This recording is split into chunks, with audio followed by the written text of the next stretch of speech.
بسم اللہ الرحمن الرحیم الحمد للہ رب العالمین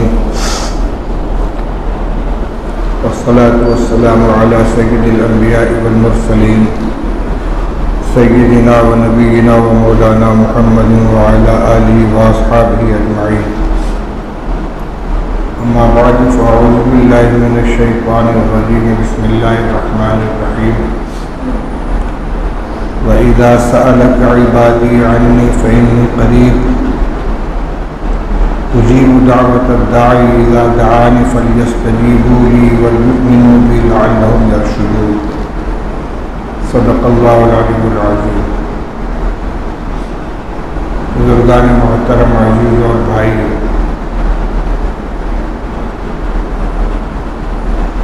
بسا اوقات انسان اپنے آپ کو بالکل بے سہارا محسوس کرتا ہے، کوئی تدبیر کارگر نہیں ہوتی، کوئی کوشش کامیاب نہیں ہوتی، اور یہ محسوس کرنے لگتا ہے کہ میرا کوئی سہارا نہیں ہے۔ میرے بھائیوں، بزرگوں، عام انسانوں کے اندر یہ احساس تو ممکن ہے، لیکن اللہ پر ایمان رکھنے والے، اس کی قدرت پر یقین رکھنے والے، اس کے علم اور اس کے مشاہدے کو ذہن میں رکھنے والے مومن کو کبھی یہ احساس ہو جائے کہ میں بالکل بے سہارا ہوں، یہ بات ایمان کے ساتھ میل نہیں کھاتی۔ مسلمان بے سہارا ہو ہی نہیں سکتا، بس شرط یہ ہے کہ واقعی وہ مسلمان ہو، اپنی استطاعت بھر، طاقت بھر اللہ کے حکموں پر عمل کرنے والا ہو، کوئی ایسا کام کہ جو اللہ کے غضب کو، اس کی ناراضگی کو دعوت دینے والا ہے، اس سے اپنے آپ کو بچا کر رکھتا ہوں۔ جو آیت کریمہ میں نے آپ کے سامنے پڑھی ہے، اس میں ایک سوال اور اس کا جواب ذکر کیا گیا ہے۔ صحابہ رضی اللہ تعالی عنہم نے رسول اللہ صلی اللہ علیہ وسلم سے یہ پوچھا تھا کہ اقریب ربنا فنناجیہ ام بعید فننادیہ، یا رسول اللہ، ہمارا رب ہم سے قریب ہے، ہم اس کو آہستہ آہستہ پکاریں، یا دور ہے کہ زور زور سے پکاریں؟ اس پر یہ آیت نازل ہوئی، وَإِذَا سَأَلَكَ عِبَادِي عَنِّي فَإِنِّي قَرِيبٌ۔ آپ سے میرے بندے میرے بارے میں جب پوچھتے ہیں تو ان کو بتا دیجیے کہ میں قریب ہوں۔ اجیب دعوت الداعی، میں پکارنے والے کی پکار کو سنتا ہوں، اذا دعانی، جب وہ مجھے پکارتا ہے، فلیستجیبوا لی، تو بندوں کو چاہیے کہ وہ مجھ سے اپنے دعاؤں کی قبولیت کی درخواست کریں، ولیؤمنوا بی، اور میرے اوپر یقین رکھیں، لعلہم یرشدون، تاکہ وہ سیدھے راستے پر چلیں۔ کتنا پیار بھرا انداز ہے۔ ادھر بندوں نے رسول اللہ صلی اللہ علیہ وسلم سے سوال کیا، ادھر اللہ تعالیٰ اس سوال کا حوالہ دے کر فرما رہے ہیں کہ آپ سے میرے بندے میرے بارے میں پوچھتے ہیں، آپ ان کو بتا دیجیے کہ میں قریب ہوں، میں نزدیک ہوں۔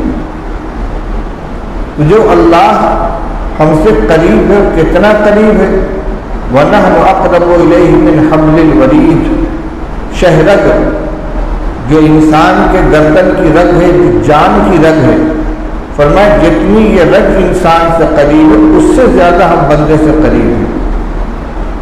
اور اللہ تعالیٰ بندے کی طرف متوجہ رہتے ہیں، ادھر اس کی زبان سے کوئی بات نکلی اور ادھر سنوائی ہوئی، بلکہ بسا اوقات فرشتوں کے بطن میں اس کا تذکرہ ہوتا ہے۔ حدیث پاک میں حدیث قدسی ہے حدیث قدسی کا مطلب یہ کہ حدیث میں رسول اللہ صلی اللہ علیہ وسلم اللہ جل شانہ کا ارشاد نقل کرتے ہیں. فرمایا کہ اللہ تعالیٰ یہ ارشاد فرماتے ہیں کہ انا عند ظن عبدی بھی، میں بندے کے گمان کے قریب ہوں. میرا بندہ میرے ساتھ جیسا گمان رکھتا ہے میں ویسا اس کے ساتھ معاملہ کرتا ہوں. فَإِذَا ذَكَرَنِي فِي نَفْسِهِ ذَكَرْتُهُ فِي نَفْسِي وَإِذَا ذَكَرَنِي فِي مَلَئٍ ذَكَرْتُهُ فِي مَلَئٍ خَيْرٍ مِّنْهُ. جب بندہ تنہائی میں مجھ کو یاد کرتا ہے تو میں تنہائی میں اس کا ذکر کرتا ہوں، اور جب وہ مجمع میں مجھ کو یاد کرتا ہے تو میں اس سے بہتر مجمع میں اس کا تذکرہ کرتا ہوں. چنانچہ روایات ہے، حدیث میں ارشاد ہے کہ جب کوئی بندہ گناہگار بندہ اپنے گناہ پر ندامت کے ساتھ اللہ تعالیٰ سے یہ عرض کرتا ہے ربی اذنبت فاغفر لی، پروردگار مجھ سے گناہ ہو گیا مجھے معاف کر دیجیے، تو اللہ تعالیٰ فرشتوں کو مخاطب ہو کر فرماتے ہیں اعلم عبدی ان له ربا یغفر الذنوب فغفرت لعبدی. فرشتوں میرا بندہ جانتا ہے کہ اس کا کوئی رب ہے جو گناہوں کو معاف کرتا ہے، تم گواہ ہو میں نے اپنے بندے کو معاف کر دیا. ادھر معلوم نہیں کس تنہائی کے اندر کتنے چپکے سے اس نے اپنے گناہ کے احساس کے ساتھ اللہ سے کہا کہ ربی اذنبت فاغفر لی، پروردگار مجھ سے گناہ ہو گیا مجھے معاف کر دیجیے. ادھر اللہ تعالیٰ فرشتوں سے کہتے ہیں اعلم عبدی ان له ربا یغفر الذنوب، میرا بندہ جانتا ہے کہ اس کا کوئی پروردگار ہے جو گناہوں کو معاف کرتا ہے، میں نے معاف کر دیا. اور اتنے ہی پر بس نہیں ہے، آگے ہے کہ کچھ وقت گزرتا ہے پھر وہ گناہ کرتا ہے، پھر کہتا ہے ربی اذنبت فاغفر لی، پروردگار پھر مجھ سے گناہ ہو گیا معاف کر دیجیے. اللہ تعالیٰ پھر فرماتے ہیں اعلم عبدی ان له ربا یغفر الذنوب، میرا بندہ جانتا ہے کہ اس کا کوئی معاف کرنے والا رب ہے، میں نے اپنے بندے کو معاف کر دیا. ادھر بندہ اللہ کو یاد کرتا ہے، وہاں اللہ تعالیٰ فرشتوں کے وزن میں اس کا تذکرہ کرتے ہیں. مسلم شریف کی ایک روایت ہے، رسول اللہ صلی اللہ علیہ وسلم فرماتے ہیں یقول اللہ تعالی قسمت الصلاۃ بینی و بین عبدی نصفین. اللہ تعالیٰ فرماتے ہیں کہ میں نے نماز کو یعنی نماز میں پڑھی جانے والی سورہ فاتحہ کو اپنے اور بندے کے درمیان آدھا آدھا بانٹ دیا ہے. یعنی ابتدائی آیتوں میں تو بندہ میری حمد و ثنا کرتا ہے اور آخر کی آیتوں میں مجھ سے اپنی ضرورت بیان کرتا ہے.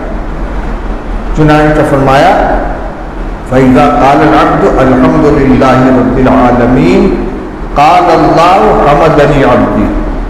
بندہ کہتا الحمدللہ رب العالمین، ساری تعریفیں اللہ کے لیے جو سارے جہان کا پالنہار ہے. اللہ تعالیٰ فرماتے ہیں دیکھو میرے بندے نے میری حمد کی. وہ کہتا الرحمن الرحیم، اللہ تعالیٰ فرماتے ہیں اثنى علیہ عبدی، میرے بندے نے میری ثنا کی. وہ کہتا مالک یوم الدین، اللہ تعالیٰ فرماتے ہیں مجدنی عبدی، میرے بندے نے میری بزرگی بیان کی. پھر کہتا ہے ایاک نعبد و ایاک نستعین، اے اللہ ہم تیری ہی عبادت کرتے ہیں، تجھ سے ہی مدد چاہتے ہیں. اور آخر تک پڑھتا ہے اہدنا الصراط المستقیم، اے اللہ ہمیں سیدھا راستہ دکھلا دے. صراط الذین انعمت علیہم، ان لوگوں کا راستہ دکھلا دے جن پر تیرا انعام ہوا ہے. غیر المغضوب علیہم ولا الضالین، ان کا نہیں کہ جن پر تیرا غضب ہوا ہے اور جو گمراہ ہوئے ہیں. تو جب بندہ کہتا ہے ایاک نعبد و ایاک نستعین، تو اللہ تعالیٰ فرماتے ہیں ھذا بینی و بین عبدی ولعبدی ما سأل، یہ میرے اور میرے بندے کے درمیان مشترک ہے. یعنی پہلے ٹکڑے میں تو وہ کہہ رہے ایاک نعبد، جیسے حمد بیان کی، ثنا بیان کی، بزرگی بیان کی. پھر کہتا ہے کہ اللہ تیری عبادت کرتے ہیں، یہاں تک تو بندے کی پیشکش ہے اللہ کے لیے. پھر کہتا ہے وإیاک نستعین، اے اللہ ہم تجھ سے مدد مانگتے ہیں، مطلق ہر چیز کے اندر تیری مدد مانگتے ہیں. اللہ تعالیٰ فرماتے ہیں ولی عبدی ما سالا، میرا بندہ جو مانگ رہا ہے میں نے اس کو دیا۔ ادھر ایک کلمہ زبان سے نکلتا ہے، ادھر فوراً اس کا جواب مل رہا ہے، فرشتوں کے بدلے میں تذکرہ آ رہا ہے۔ ہم اس کو ذہن میں تازہ نہیں رکھتے، اس لیے جب کوئی پریشانی آتی ہے تو ہم دنیا کے پیچھے بھاگتے ہیں، اسباب اختیار کرتے ہیں، ذرائع اختیار کرتے ہیں، وسائل اختیار کرتے ہیں اور ساری محنت اسی پر صرف کرتے ہیں، لیکن جس کے ہاتھ میں ساری طاقت ہے، ساری قوت ہے، اسباب میں تاثیر پیدا کرنا بھی اسی کا کام ہے۔ دواؤں سے فائدہ ہو، ڈاکٹر کی دوا کام کر جائے، علاج سے نفع ہو جائے، اسباب اختیار کر سکتے ہیں، لیکن شفا دینا تو اللہ کا کام ہے، فیصلہ تو وہیں سے ہوگا۔ جتنی محنت ہم ان اسباب و ذرائع پر ہم کر رہے ہیں اس سے زیادہ نہیں تو کم سے کم اتنی محنت اللہ کی طرف متوجہ ہو کر اسے مانگنے میں تو خرچ کرنی چاہیے۔ کاروبار کی پریشانی ہے، دقت ہو رہی ہے، لاک ڈاؤن لگ گیا ہے، کاروبار مندہ پڑ گیا ہے، مشورے کر رہے ہیں، تدبیریں کر رہے ہیں، لائن بدل رہے ہیں، کبھی تنہائی میں بیٹھ کر اللہ کے سامنے بھی ہاتھ پھیلائے کہ اللہ میں بے سہارا ہو رہا ہوں، میرے لیے روزی کا راستہ کھول دے۔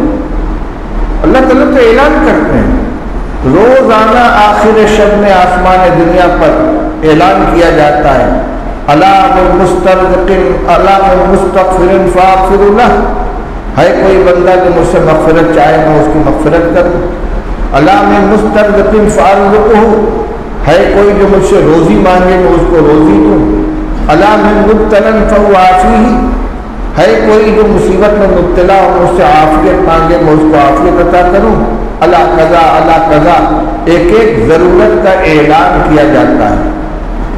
خاص راتوں میں شب قدر ہے، رمضان کی راتیں ہیں اور شب برات ہے، ان میں تو شروع رات ہی سے یہ اعلانات ہوتے ہیں، لیکن پورے سال جس وقت ہم آرام کی نیند سوتے ہیں تہجد کے وقت آخر شب میں روزانہ یہ اعلان ہوتا ہے، ادھر دینے والا اعلان کر رہا ہے کوئی اور ہم سوئے ہوئے ہیں، اپنی حاجتیں مانگے تو اس سے یہ بات ہمارے ذہن میں تازہ رہے، ہم بے سہارا نہیں ہیں، ہم اللہ کے بندے ہیں، وہ ہمارا مالک ہے، وہ ارحم الراحمین ہے، وہ غفور الرحیم ہے، بندوں کے ساتھ اس سے زیادہ پیار ہے اور کہیں زیادہ پیار ہے جتنی ماں کو اپنی اولاد سے ہو۔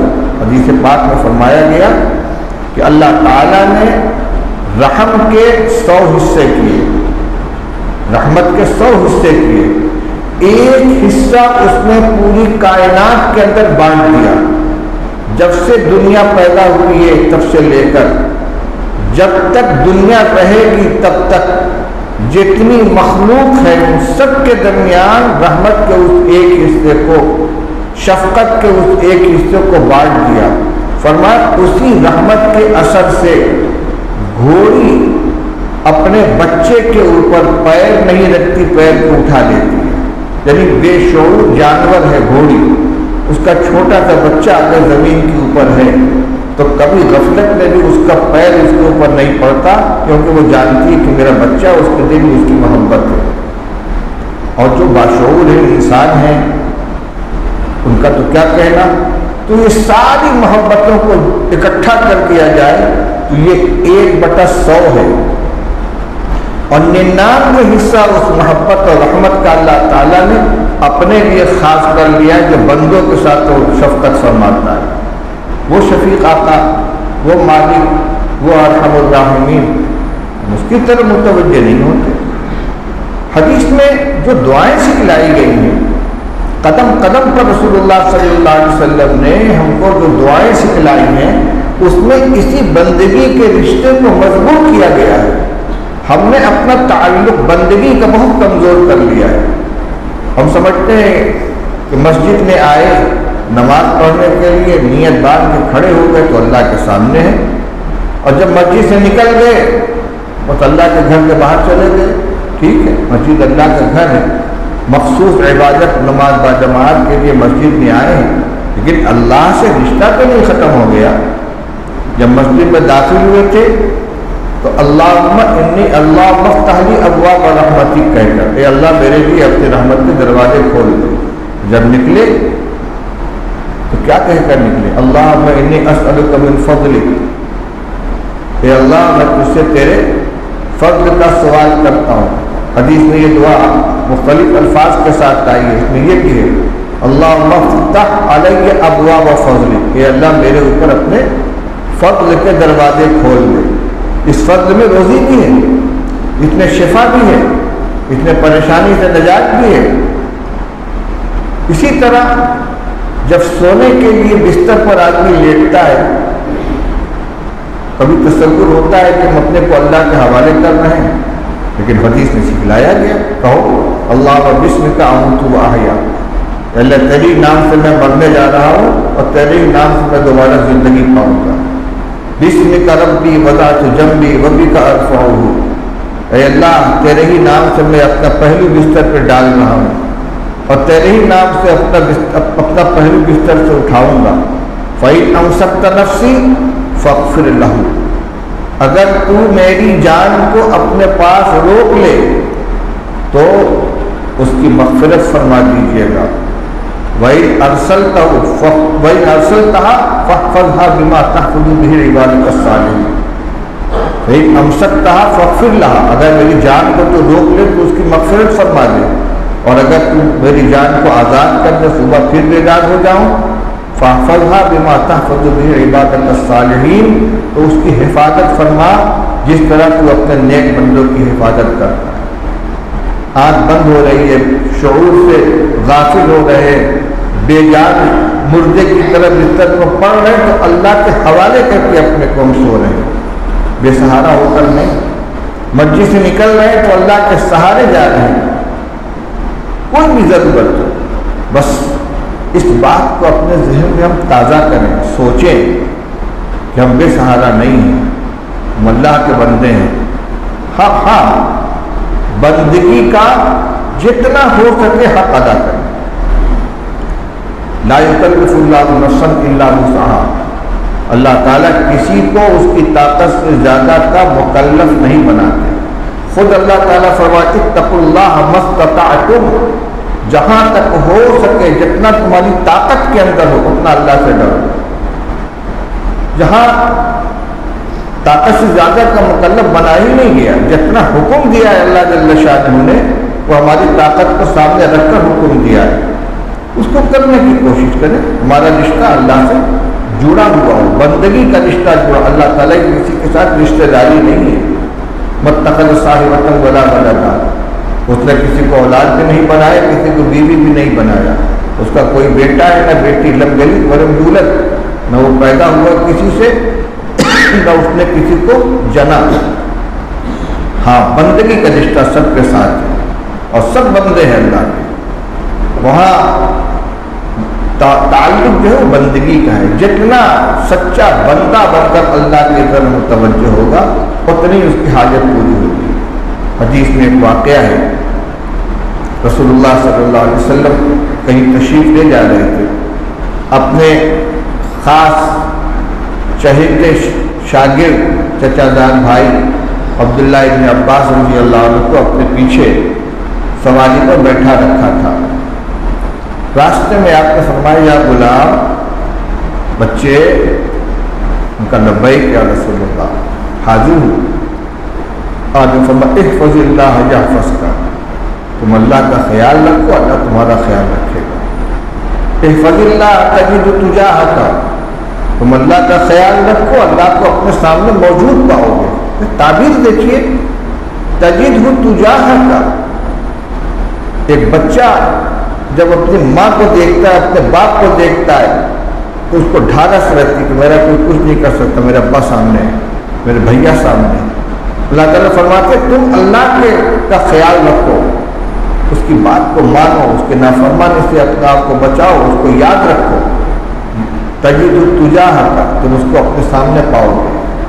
اس کے بعد اذا سألت فاسأل اللہ وَإِذَا اسْتَعَنْتَ فَاسْتَعِنْ بِاللَّهِ، جب تمہیں کچھ مانگنا ہو تو اللہ سے مانگو، جب تمہیں مدد چاہیے تو اللہ سے مدد چاہو، کسی سلسلے میں۔ حدیث میں تو یہاں تک فرمایا گیا کہ اگر تمہارے جوتے کا تسمہ ٹوٹ جائے تو اللہ سے مانگو۔ ہم موچی کے پاس جاتے ہیں درست کرانے کے لیے، وہ ذریعہ ہے لیکن فیصلہ وہاں سے ہوگا، زبان سے نہیں، تو کم سے کم دل میں تو سوچیں کہ اللہ میری یہ ضرورت ہے، میں اس کو پوری کرانے کے لیے جا رہا ہوں۔ اسی طریقے سے ہر موقع پر بیمار ہو گئے، ڈاکٹر کے یہاں جا رہے ہیں تو یہ سوچ کر جائیں، اے اللہ میں بیمار ہوں، میں طبیب کے پاس جا رہا ہوں، ڈاکٹر کے پاس جا رہا ہوں، مجھے شفا عطا فرما دے، شفا دینا تیرا کام ہے۔ دل کے اندر ڈھارس ہوگی، مضبوطی ہوگی۔ کوئی کام کر رہے ہیں، کام کرتے وقت بسم اللہ الرحمن الرحیم، اللہ کے نام کو شروع کرتا ہوں، بڑا مہربان ہے، نہایت رحم والا ہے، اللہ کا نام لے کر کام شروع کر دیا، بسم اللہ مجریہا و مرساہا، کشتی کو دریا میں ڈال دیا، اللہ ہی کے نام سے اس کا چلنا یا اللہ ہی کے نام سے اس کا رکنا۔ نوح علیہ السلام کی کشتی کو اللہ تعالیٰ نے یہی کہہ کر چھوڑنے کا حکم دیا تھا۔ تو ہم ہر کام میں جب بسم اللہ کہہ کر کام شروع کرتے ہیں تو اس صرف برکت کے لیے نہیں ہے، ہم اپنے کام کو اللہ کے حوالے کر دیتے ہیں، وہ نگرانی کر رہا ہے۔ میں پھر دہراؤں گا، یہ اپنے کو بے سہارا اور لاچار محسوس نہ کریں، بندہ بن کر رہیں، اور کوئی بڑا کام نہیں ہے۔ اللہ تعالیٰ نے جو حکم دیا ہے ہماری وسعت و طاقت کو دیکھ کر، رمضان گزر جانے کے بعد نماز کو طاق پہ نہ رکھ دیں، قرآن کو طاق پہ نہ رکھ دیں، دعاؤں کو طاق پہ نہ رکھ دیں، اللہ کے گھر سے رشتہ جوڑے رکھیں، 5 وقت مسجد میں حاضری دیتے رہیں، جب وقت ملے قرآن لے کر بیٹھ جائے، تھوڑی سی تلاوت کر لیں، ویسے ہی بیٹھ کر ہاتھ اٹھا کر اپنی ضرورتوں کی دعا کریں۔ یہ نہ سوچیں کہ ہمیں دعا کرنی نہیں آتی، سب کو دعا کرنی آتی ہے۔ اللہ تعالیٰ تو ہمارے دلوں کے حال کو جاننے والا ہے، ٹوٹی پھوٹی زبان میں اپنی زبان میں جیسے چاہیں کہیں، اللہ تعالیٰ سننے والے ہیں۔ دعا کراتے ہیں دوسرے سے، میری دعا کر دیجیے، میرے لیے دعا کرتے ہیں، کوئی حرج نہیں ہے، کروا بھی دے۔ ایک مسلمان دوسرے مسلمان کے لیے دعا کرتا ہے، اللہ تعالیٰ اس کو قبول کرتے ہیں، لیکن خود یہ سوچنا کہ ہمیں دعا کرنی نہیں آتی، ایسا نہیں ہے۔ بچہ اپنے ماں باپ سے کوئی ضرورت کہنے کے لیے کئی سیکھ کر آتا ہے، یہ کیسے کہیں، روتا ہے، گڑگڑاتا ہے، ضد کرتا ہے، منواتا ہے۔ اللہ تعالیٰ کو تو ضد کرنا بہت پسند ہے۔ حدیث میں فرمایا گیا کہ دعا کرو تو عزم کے ساتھ، اصرار کے ساتھ 3 مرتبہ دہراؤ۔